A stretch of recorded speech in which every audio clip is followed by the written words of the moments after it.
ট্রাম্পের শুল্ক আরোপে অনেকটাই নড়ে চড়ে বসেছে কানাডার বাণিজ্যের স্বাভাবিক ধারা। প্রতি বছর যুক্তরাষ্ট্রে কানাডার তৈরি ৭৫% পণ্য সরবরাহ হয়ে থাকে, যার মধ্যে অন্যতম গাড়ি যন্ত্রাংশ, জ্বালানি তেল, কৃষিজাত পণ্য ও শীতকালীন নান্দনিক পোশাক।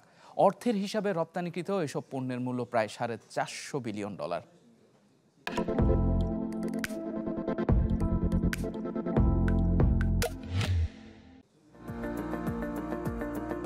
যে দেশের সাথে ৭৫% আন্তদেশীয় ব্যবসা হয়, সে দেশের উপরই ২৫% শুল্কের বোঝা চাপিয়ে দিলেন ডোনাল্ড ট্রাম্প। বলছি কানাডার কথা।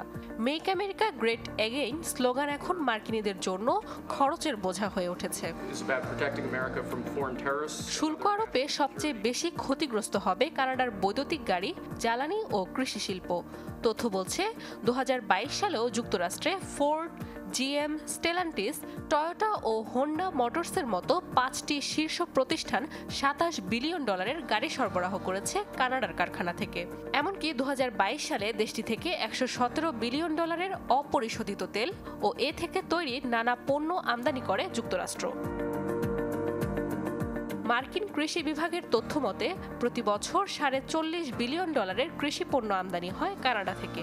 রয়েছে $২.৫ বিলিয়ন হিমায়িত ফ্রেঞ্চ ফ্রাইজ ও আলু দিয়ে তৈরি নানা ধরনের খাদ্যপণ্য।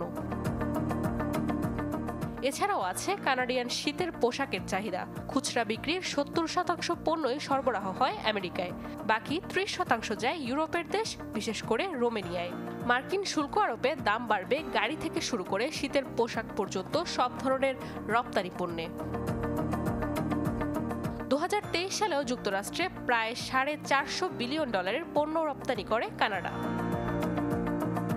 নাদিয়া ইসলাম তুলি, চ্যানেল 24।